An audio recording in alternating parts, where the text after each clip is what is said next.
दोस्तों, रोज़ की तरह निखिल ब्लॉग में सबका हार्दिक स्वागत है। सबके मंगल हो की कामना के साथ बड़ों को मेरा नमस्कार, छोटों को मेरा आशीर्वाद। मैं ठीक हूँ, आशा करता हूँ कि आप ठीक होंगे। रामचरितमानस के बालकांड के प्रसंग में हजारों राजाओं के सीता जी के स्वयंवर में आने के पश्चात जब कोई भी शिव जी के धनुष को तोड़ने में असमर्थ रहा और कोई भी तिल भर भी शिव जी के धनुष को नहीं तोड़ पाया, तब 10,000 राजा एक साथ एक बार धनुष को उठाने के लिए का प्रयास करने लगे, तो भी वह उनके यानी उनके शौर्य से भी वह धनुष नहीं टूट पाया। शिव जी का यह धनुष कैसे नहीं टिकता था, जैसे कामी पुरुष के वचनों से सती का मन कभी चलायमान नहीं होता है। तुलसीदास जी ने जिस प्रकार का चित्रण किया है, तो भगवान राम, लक्ष्मण और सीता, विश्वामित्र, राम यानी सभी की भावनाओं को और जनक जी के संताप को दूर करने के लिए मर्यादा पुरुषोत्तम भगवान राम जी ने किस प्रकार की लीला को रचा। तो सब नभ भये जोग उपवासी, जैसे बिनु विराग सन्यासी, कीरति विजय वीरता भारी, चले चाप कर परवश भारी। यानी सब राजा उपवास के योग्य हो गए, और जैसे बैरागी के बिना सन्यासी उपवास के योग्य हो जाता है, तो कीर्ति विजय बड़ी वीरता और इन सब को वे धनुष के हाथों परवश यानी हार कर चले गए। राजा लोग हृदय से हार कर और श्रीहीन यानी हतप्रभ होकर अपने अपने समाज में जा बैठे, और राजाओं को असफल देखकर जनक राजा के हृदय में अपार भय और वो अकुला उठे, दुखी हो गए। ऐसे वचन बोले जो मानो क्रोध में सने हुए हों। अनेकों देव से राजा आए। अनेक प्रकार के राजाओं के आने के परिणाम स्वरूप भी शिव जी का धनुष तिल मात्र भी कोई नहीं उठा पाया। तब राजा जनक ने क्रोध में आकर के सीता के स्वयंवर को जिस मनोभावना से पूर्ण करने का निश्चय लिया था, संकल्प किया था, उसमें वह परिपूर्ण नहीं हो पा रहे थे। तभी वह कहते हैं कि दीव दीव के भूपति आए नाना, दीव दीव के भूपति नाना आए, सुने हम जो पन उठाना। उनके प्रण को अपने हृदय में रख करके जिस प्रकार से अनेक द्वीपों से अनेकों राजा यहाँ पर विराजमान भी, लेकिन जिसमें देवता धनुज मनुष्य रूप में अवतार लेकर के इस धरती पर उतरे, और इस परीक्षा में कोई भी अभी तक उत्तीर्ण नहीं हुआ, सब असफल हुए। तो देवता और दैत्य भी मनुष्य का शरीर धारण करके आए, तथा और भी बहुत से रणवीर सीता जी के स्वयंवर में उपस्थित हुए। राजा जनक के द्वारा की गई घोषणा के अनुसार, तो परंतु धनुष को तोड़कर मनोहर कन्या, बड़ी विजय और अत्यंत सुंदर कीर्ति को पाने वाले, मानो ब्रह्मा जी ने किसी को रचा ही नहीं। तो कहूँ का यह लाभ न भावा, काव न शंकर साप चढ़ावा, रहो चढ़ा रहूँ तोरब भाई, तिलो भरी भोग न सके बढ़ाई। तो तब राजा जनक कहते हैं कि वह लाभ किसको अच्छा नहीं लगता है।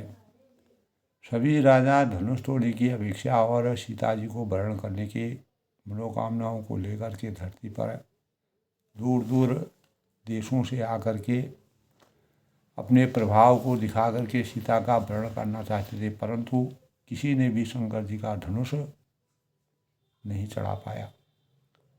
सब असमर्थ हो गए। अरे चढ़ाना तो दूर रहा, तोड़ना तो दूर रहा, कोई तिल भर भी भूमि भी न छुड़ा सका।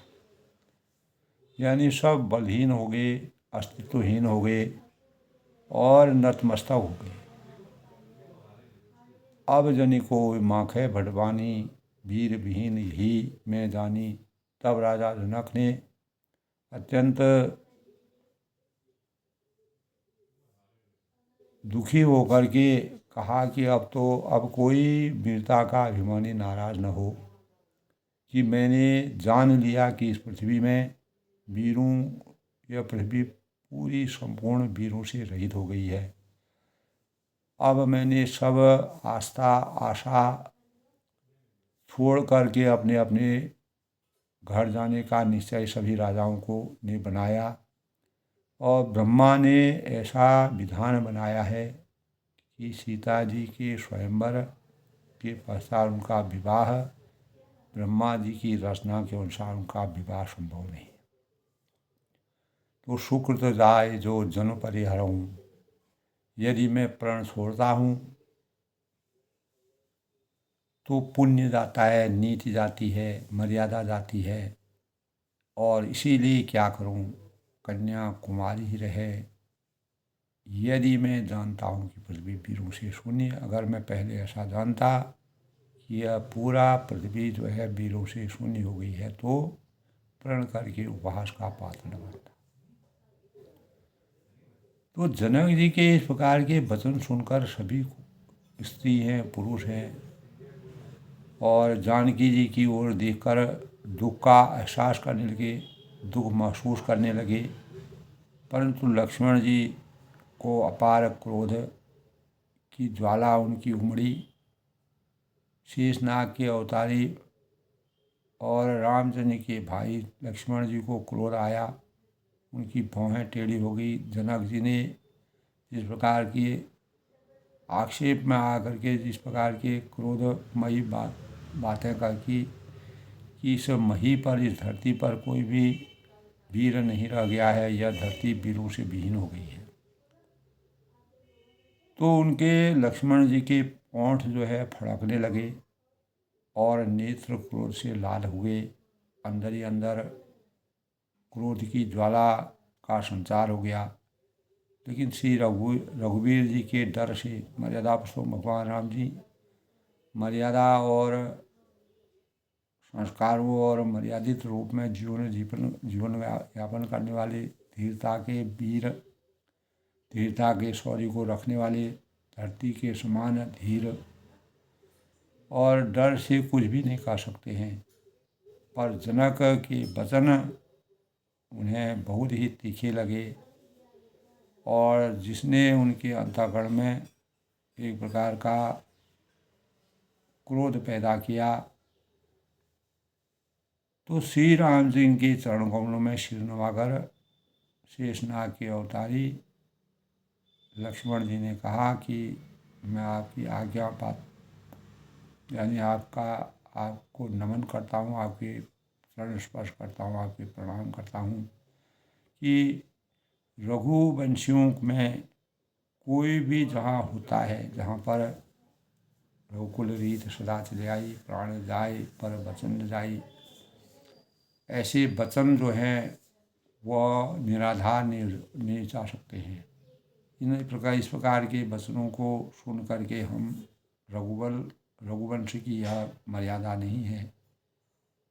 तो जहाँ भी इस प्रकार के भावों का आवेश होता है तो उस समाज में ऐसे वचन कोई नहीं कर सकता है। जैसे अनुचित वचन रघुकुल शिरोमणि श्री राम जी को की उपस्थिति जानते हुए जनक जी ने कहा कि देव देव के भूपति नाना, आए सुने हम जो पन ठाना, देव धनुर्धर मनुष्य शरीरा, विपुल वीर आए रणधीरा। और कुंवरी मनोहर विजय बड़ी कीरति अधिकमनी, पाव निहार बिरंची जनु रचो न धनु दमनी। और कहो का यह लाभ न भावा, काहु न शंकर साप चढ़ावा। रहूं चढ़ाऊँ तोरव भाई, तिलु भरी भूम न सके चढ़ाई।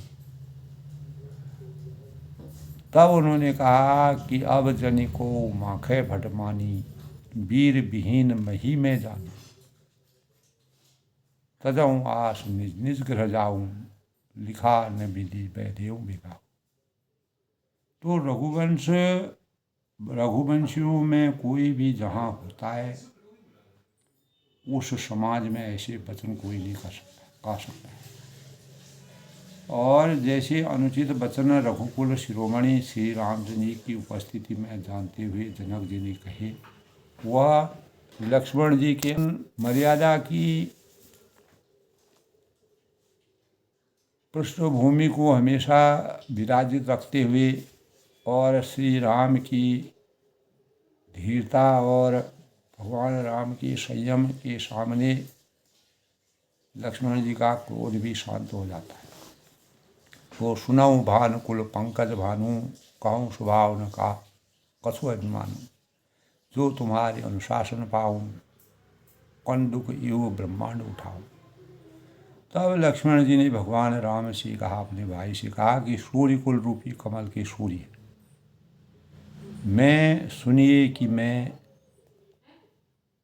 स्वभाव से ही कहता हूँ कि कुछ अभिमान करके नहीं, यदि आपकी आज्ञा पाऊँ, आपकी राय है, आपकी आज्ञा है, तो मैं ब्रह्मांड को गेंद की तरह उठा सकता हूँ और उसे कच्चे घड़े की तरह फोड़ सकता हूँ। मैं सुमेर पर्वत को मूल की तरह तोड़ सकता हूँ। और आपके प्रताप की महिमा से यह बेचारा पुराना धनुष तो कौन सी बड़ी चीज़ है, जिस धनुष को अनेकों राजा रावण और बाणासुर जैसे वीर राजा, जो 10 शीश और 20 भुजाओं के अपार शक्ति के स्वरूप थे, वह भी इस धनुष को तिल भर नहीं उठा इसके। ऐसा जानकर हे नाथ, आज्ञा हो तो कुछ खेल करूं, मैं अपना प्रभाव दिखाऊं। उसे भी देखिए, धनुष को कमल की डंडी की तरह चढ़ाकर उसे भी यानी योजन तक दौड़ा लिए चला जाऊं। तो हे नाथ, तोरूं छत्रक दंड जिमी तव प्रताप बलनाथ। आपके आशीर्वाद से, आपके प्रताप से, आपके सौजन्य से, आपके प्रताप से बल यानी बल से धनुष को छत्रक दंड की तरह यानी कुकुर मुत्ते की बरसाती छत्ते की तरह मैं उसको तोड़ डालूं। यदि ऐसा न करूं, जो न करूं प्रभु पद से बताओ। यदि मैं ऐसा न करूं तो प्रभु के चरणों की शपथ है, सत्य शपथ करुणा निधान की, फिर मैं धनुष और तरकस को कभी हाथ में आज से विराजमान नहीं करूंगा, वो कभी भी अपने शरीर में धारण नहीं करूंगा। तब लखन सकोब बचन जी बोले, डगमगा मई दिग्गज डोले। जो ही लक्ष्मण जी के क्रोध भरे वचन जब सब राजाओं ने सुने तो पृथ्वी डगमगा उठी, क्योंकि लक्ष्मण जी शेषनाग के अवतार थे और दिशाओं में हाथी जो है वह कांपने लगे। सभी लोग, सब प्रजा राजा डर गए और सीता जी के हृदय में हर्ष हुआ कि जनक जी, यद्यपि संकोच हो गया उनको कि मैं क्या कह बैठा, और मान मर्यादा के अनुसार अनुचित कहने पर जनक राजा भी अपने यानी अपार दुख की, यानी जब कोई भी राजा क्षण मात्र भी धनुष को नहीं उठा सका तो जनक का ऐसा होना स्वाभाविक था। लेकिन जब लक्ष्मण जी को ऐसे वचनों को सुन करके क्रोध आया तो उन्होंने कहा कि जहाँ पर रघुवंश की छत्र छाया होती है, वहाँ पर इस प्रकार के शब्द शोभा नहीं देते हैं। गुरु विश्वामित्र जी ने श्री रघुनाथ जी और सब मुनि मन में प्रसन्न हुए, हर्ष की अनुभूति हुई, और जिसके परिणाम स्वरूप बार बार पुलकायमान सब होने लगे। श्री राम सिंह के इशारे से उनके संकेत मात्र से लक्ष्मण को जब उन्होंने मना किया तो प्रेम सहित अपने पास उनको बैठा लिया। तो लक्ष्मण जो है शेषनाग के अवतारी, जिनको क्रोध यानी रामचंद्र जी के बिना सामर्थ्य के लक्ष्मण कोई भी कार्य करने में समर्थवान नहीं हो पाते थे। तो तब विश्वामित्र समय शुभ जानी, मुनि विश्वामित्र ने शुभ और सही समय जान करके अत्यंत प्रेम भरी वाणी से मर्यादा की नीति रीति और मर्यादित जीवन की कामना के अनुसार भगवान राम जब तक गुरु विश्वामित्र की आज्ञा नहीं पाते हैं तब तक वह धनुष को टस से मस नहीं कर पाते हैं।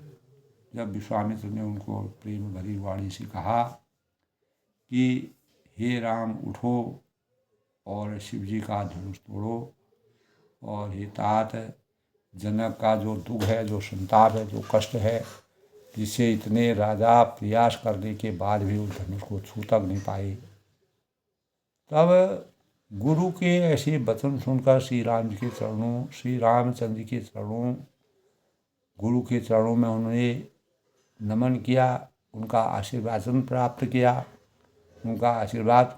किया। उनके मन में न हर्ष हुआ न विषाद हुआ, और न अपनी एड़ खड़े होने की शान से जवान सी की भांति वह लजाते हुए सहज स्वभाव से उठ खड़े होते। तब कहा है, उदित उदयगिरि मंच बरो रघुबर बाल पतंग, विकसी संत सरोज बनो हर्षे लोचन। मंच रूपी उदयांचल पर रघुनाथ जी रूपी बाल सूर्य के उदय होते ही सब संत रूपी कमल खिट उठते हैं और नेत्र रूपी भौरे हर्षित होते हैं। अपार हर्ष की अनुभूति होती है। राजाओं को आशा रूपी रात्रि हमेशा के लिए नष्ट हो जाती है। जो राजाओं के अंतःकरण में सीता जी की प्राप्ति के स्वयंवर के पश्चात धनुष को तोड़ करके सीता जी को प्राप्त करने की कामना थी, वह कामनाहीन हो गई। तो उनके वचन रूपी तारों के समूह का चमकना बंद हो गया, वो निस्तेज हो गए, मौन ही हो गए और शक्तिहीन हो गए। तो अभिमानी राजा रूपी कुमुद संकुचित हो गए और कपटी राजा भी उल्लू की तरह छिप गए। तो मुनि और देवताओं के रूपी चकुए शोक रहित हो गए और फूल बरसाकर अपनी सेवा प्रकट करने लगे। प्रेम सहित गुरु के चरणों की वंदना करके श्री राम जी ने मुनियों को की आज्ञा मांगी और समस्त इस संसार में इस सृष्टि के स्वामी श्री राम सुंदर मत वाले और श्रेष्ठ हाथी की सी चाल से स्वाभाविक चलते हैं और श्री राम जी के चलते ही नगर भर के जो भी स्त्री है, पुरुष है और मुनि हैं, ऋषि हैं, देवताओं जो कि मानव रूप में अवतीत होकर के जिनका पदार्पण हुआ है, उनके शरीर रोमांच से भर गए। तो बंदी पितर सुर सकुल सवारी, जो कछ पुण्य प्रभाव हमारे, तो शिव धनु मृणाल की नाई, तो रहूँ राम गणेश गोसाई। उन्होंने पितर और देवताओं की वंदना करके अपने पुण्यों का स्मरण किया, मनन किया, उनको याद किया। यदि हमारे पुण्यों का कुछ भी प्रभाव हो तो हे गणेश जी गोसाई, प्रथम पूज्य गणेश जी का पूजन करके उनको नमन करने लगे। रामचंद्र जी शिव जी के धनुष को कमल की डंडी की भांति यानी तोड़ डाले। ऐसा सबने अपने अपने हृदय में अपनी अपनी आस्था के अनुरूप वंदना की। राम ही प्रेम समेत लखी, सखिन समीप बुलाए, सीता मातु स्नेह बसो, वचन कहि बिन खाए। तब श्री रामचंद्र जी को वात्सल्य प्रेम के साथ देखकर और सखियों को समीप बुलाकर सीता जी ने माता स्नेहमय विलाप करती हुई सी ये वचन बोली, सखी सब कौतुक देख निहारी, ज्यों कहावत ही हमारी, को न बुझाए कह गुरु पाही, ये बालक ऐसी हट भली नहीं।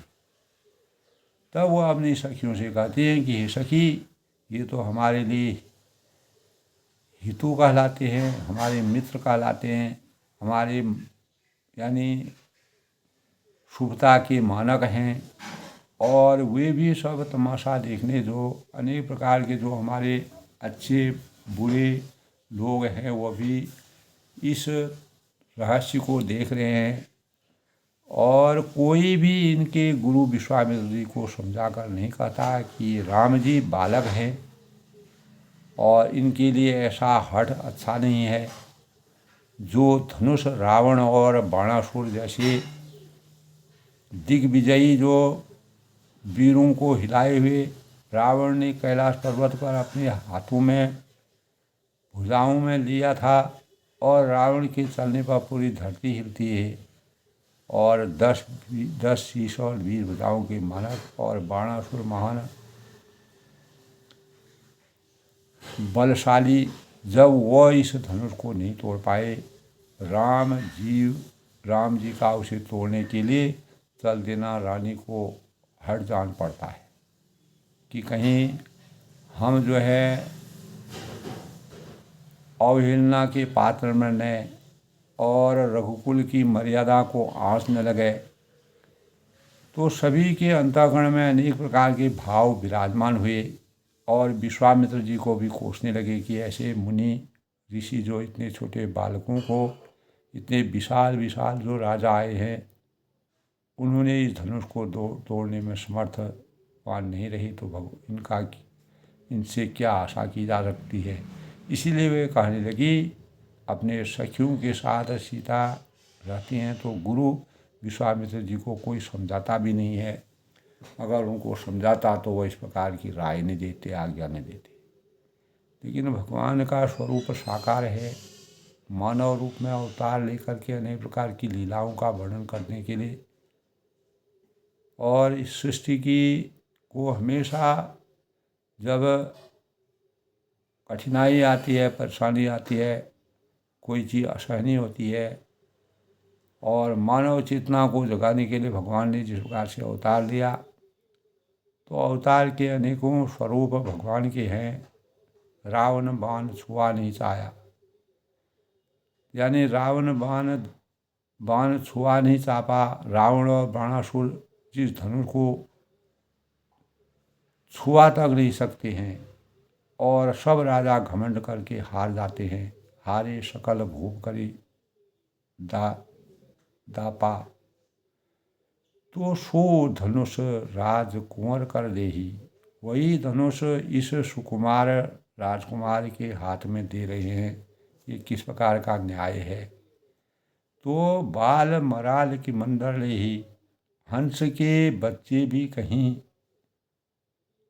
मंदराचल पहाड़ उठा सकते हैं, ये असंभव है। असंभव को संभव करना बड़ा ही कठिन है, बड़ा ही दुर्गम है। लेकिन भगवान के स्वरूप के रूप में, भगवान का जब साक्षात स्वरूप मानव रूप में अवतरित होकर के अनेक प्रकार की लीलाओं के परिणाम स्वरूप भूप शयानव सकल सिरानी, और दो कोई समझा कर कहे या नहीं, यानी कोई समझा कर कुछ कहे या ना कहे, सखी विधि गति कसु जान न जानी। तो राजा तो बड़े समझदार और ज्ञानी है, उन्हें तो गुरु को समझाने की चेष्टा करनी चाहिए थी, परंतु मालूम होता है बोली चतुर सखी मधुबानी, तेजवंत लघु गणी नरानी। तो राजा का भी सारा सयानापन समाप्त हो गया। इसी प्रकार के भाव सबके अंतःकरण में व्यक्त होते हैं। यानी रावण जैसे महान राजा जो 10 शीश और 20 भुजाओं से सुशोभित थे, बाणासुर महान बलशाली, वह जब इस धनुष को नहीं तोड़ पाए तो भगवान राम एक छोटे से आकार स्वरूप में इस धनुष को तोड़ कैसे पाएंगे। तो विधाता की गति कुछ जानने में नहीं आती है। यानी विधि वो यही सोई जो विधि रच राखा, को करी तरक बढ़ावी शाखा। तो राम जी के महत्व को जानने वाली सखी कोमल वाणी से एक सखी बोली कि हे रानी, तेजवान को जो गुणी होते हैं, विलक्षण प्रतिभा के होते हैं, जिनमें भगवान की अपार विचारधाराएं होती है और देखने में वो अवश्य छोटे लगते हैं, देखने में छोटो लगो घाव करे गंभीर, और छोटा नहीं, उसको हल्के में नहीं आंकना चाहिए, उसको छोटा नहीं गिनना चाहिए। जहाँ काम आवे सुई, कहाँ कहा करे तलवार, कहाँ कुंभज यानी ब्रह्मा विष्णु महेश जी जिनकी आराधना करते हैं, वही राम आज छोटे से राजकुमार के रूप में जनक नगरी में पधार कर, सीता जी के स्वयंवर में पधार करके धनुष यज्ञ की पराकाष्ठा को पूर्ण करने में समर्थवान होते हैं। तो कहाँ कुंभज, कहाँ सिंधु अपारा, कहाँ घड़े से उत्पन्न होने वाले छोटे से मुनि अगस्त, और कहाँ अपार समुद्र, सो स्यों सुयश सकल संसारा। किंतु उन्होंने भी उसे सोख लिया था, जिसका सुयश सारे संसार में छाया हुआ है। तो रवि मंडल देखन लघु लागा, सूर्य मंडल देखने में बहुत छोटा लगता है। सूर्य गोल पिंड के आकार का दिखाई देता है, लेकिन जब वह अपने प्रकाश को चारों तरफ फैलाते हैं तो इस सृष्टि का कोई भी कोना ऐसा नहीं रह जाता है जहाँ सूर्य का प्रकाश नहीं आच्छादित होता। इसी प्रकार भगवान के स्वरूप को हम छोटा आंकते हैं, लेकिन उनकी मान मर्यादा, उनका स्वरूप इस प्रकार का है, वह पूरे संपूर्ण विश्व में कैसे प्रभाव डालते हैं, और उनके बिना कोई पत्ता भी नहीं हिल सकता है। उनके उदय होते ही, जैसे इस प्रकार सूर्य के उदय होते ही तीनों लोगों का अज्ञान रूपी अंधकार दूर होकर ज्ञान रूपी प्रकाश का संचार हो जाता है। इस प्रकार की बातों से आपस में इस प्रकार की वार्तालाप होती है, तर्क वितर्क होता है। मंत्र परम लघुजास बसो, विधि हरि हर सुर सर्व। जिसके वश में यानी जिसके स्वरूप में ब्रह्मा विष्णु शिव और सभी देवता विराजमान रहते। मंत्र परम लघु जास बस, विधि हरि हर सुर सर्व।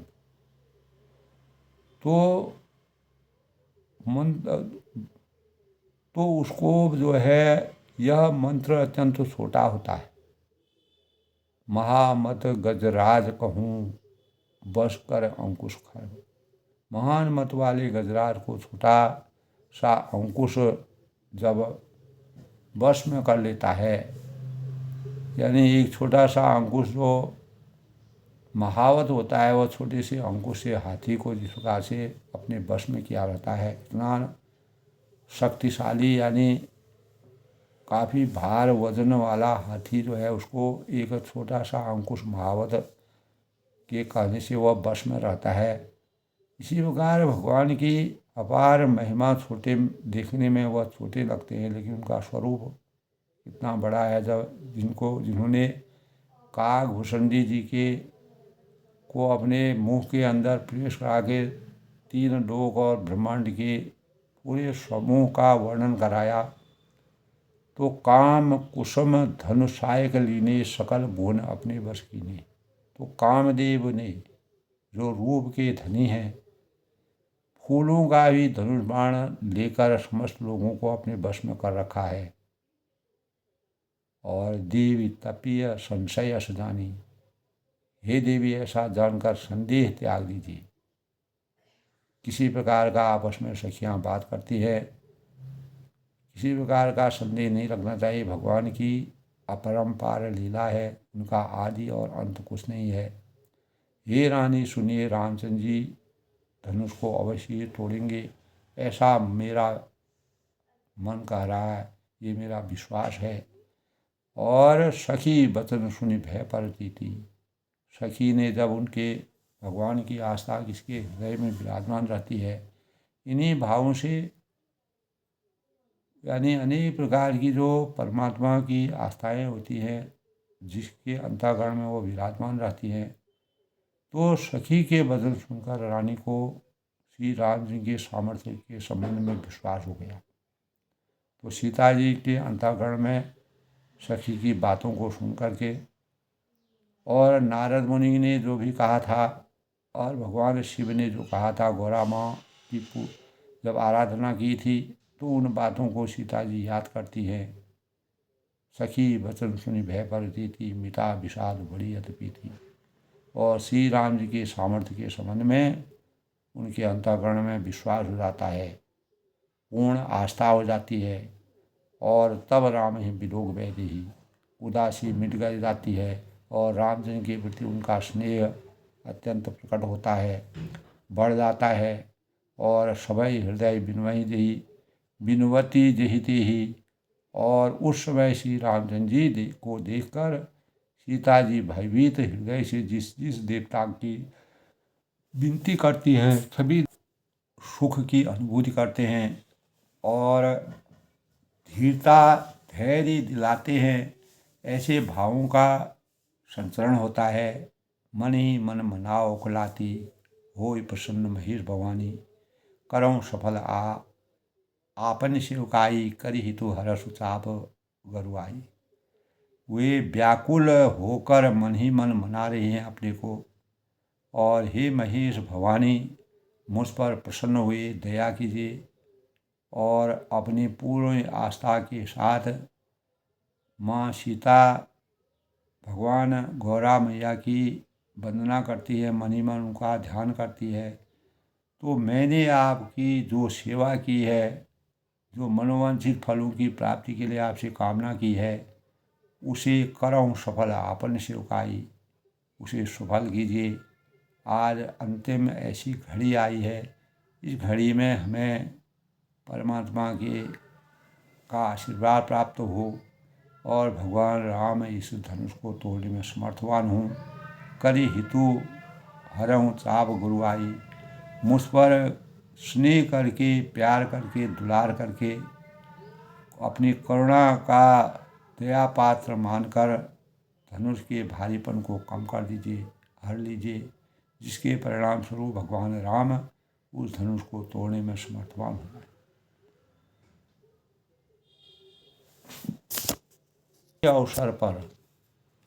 ऐसे अवसर पर देख रघुवीर यानी श्री रघुनाथ जी की ओर देखकर सीता जी धीरज धरकर देवताओं को मना रही हैं। उनके नेत्रों में प्रेम के आंसू भरे हुए हैं और शरीर में रोमांच हो रहा है।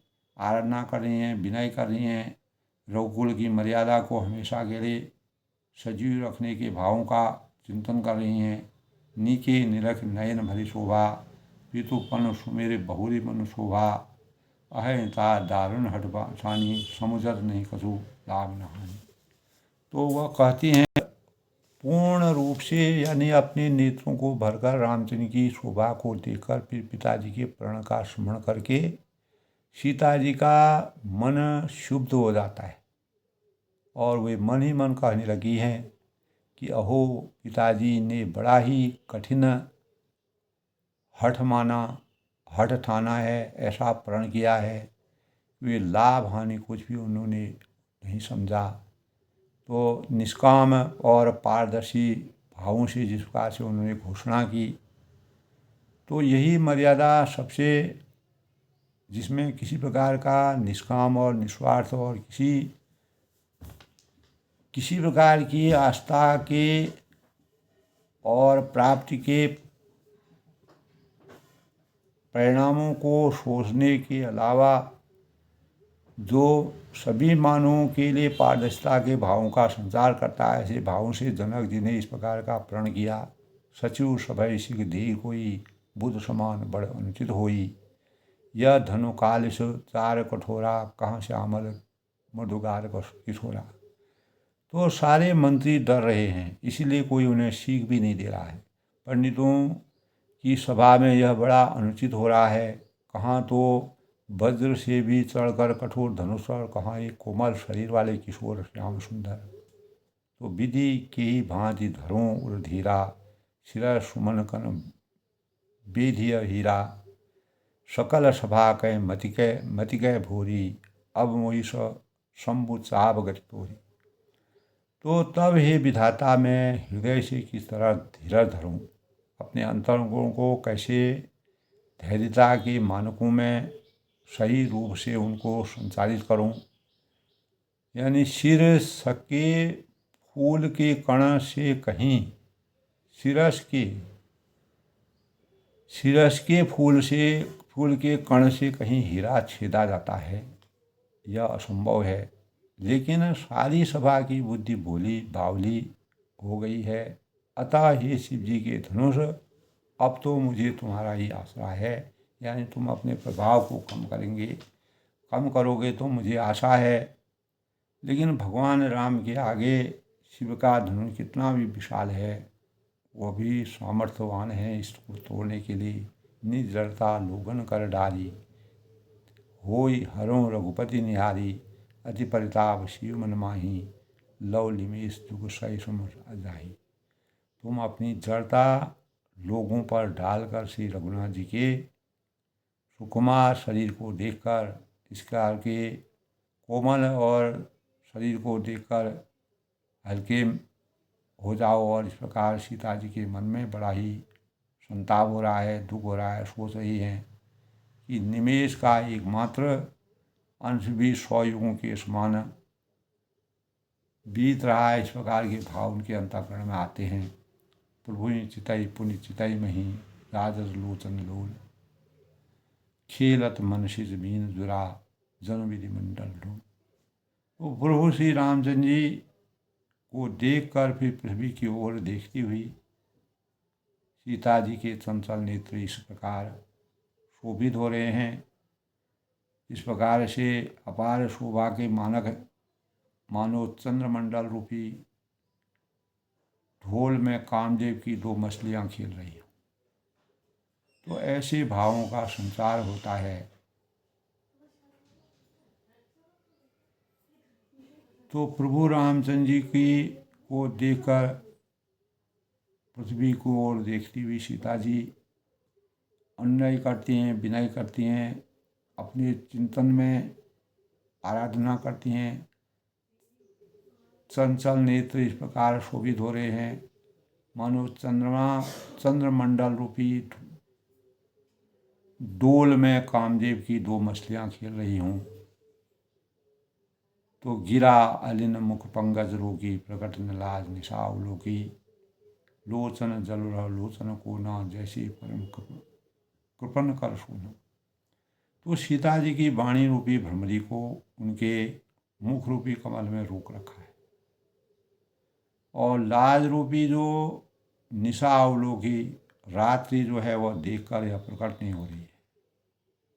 नेत्रों का लोचन जलु रहा लोचन कोना, और नेत्रों का जल जो है नेत्रों के कोने में सिमट कर रह जाता है। और जैसे परम कुपन कर सोना, जैसे बड़े भारी कंजूस का सोना कोने में ही हमेशा के लिए गड़ा रहता है, उसी प्रकार सीता जी के अंतःकरण से जो आंसू निकलते हैं वह एक कोने में रह करके वहीं पर सूख जाते हैं। सकुची व्याकुलता बड़ी जानी, धैर्य धीरज प्रतीन गुरवानी। तन मन वचन मोरपन भावा, रघुपति पर सर्वोचित। तो अपनी बड़ी हुई व्याकुलता को जानकर समझकर सीता जी सकुचा गई, धीरज धरकर हृदय में विश्वास करती हैं और तन मन और वचन से मेरा प्रण सच्चा हो। माँ गौरा ने मुझे जो आशीर्वाद दिया है, नारद जी ने मुझे जो आशीर्वाद दिया है और भगवान राम जी के का स्मरण जो मैं रात दिन अपने अंतःकरण में करती हूँ, तो श्री रघुनाथ जी के चरण कमलों में मेरा चित्त वास्तव में अनुरक्त रहे, विरक्त रहे, भगवान के ध्यान में समर्पण रहे, तो भगवान सकल उर्वासी करे मोहि रघुबर गए दासी। जेहि जेहि के जेहि पर सत्य स्नेहु, सो तेहि मिलहि न कछु संदेह। जेहि के जेहि पर सत्य स्नेहु, सो तेहि मिलहि न कछु संदेह। तो मन में हृदय में निवास करने वाले भगवान मुझे सर्व रघुकुल श्रेष्ठ श्री राम जी की दासी अवश्य बनाएंगी, ऐसा मेरा विश्वास है। और यह मेरा कृत संकल्प भी है। मुझे अंतःकरण में मेरी इस प्रकार की आस्था उमड़ रही है और जिसका जिस पर सच्चा स्नेह होता है वह उसे मिलता अवश्य है। देर होती है लेकिन अंधेर नहीं होती है, इसमें कुछ भी संदेह नहीं। तो प्रभु तन चितई प्रेम तन ठाना, कृपा निधान राम सब जाना। प्रभु की ओर देखकर उनकी तरफ निहार करके सीता जी ने के शरीर के द्वारा प्रेम ठान लिया, पूर्ण रूप से परमात्मा में लीन हो गई। अर्थात यह निश्चय कर लिया, यह प्रण कर लिया कि यह शरीर इन्हीं का होकर रहेगा या रहेगा ही नहीं। इस शरीर की केवल दो कारण हो इस शरीर के होंगे, या तो यह शरीर इनका होगा या यह हमेशा के लिए समाप्त हो जाएगा। सिंह विलोकित तक्यों धनु कैसी, चितऊँ गरु गुरुर लघु व्याप ही जैसी, लघु ब्याल ही जैसी।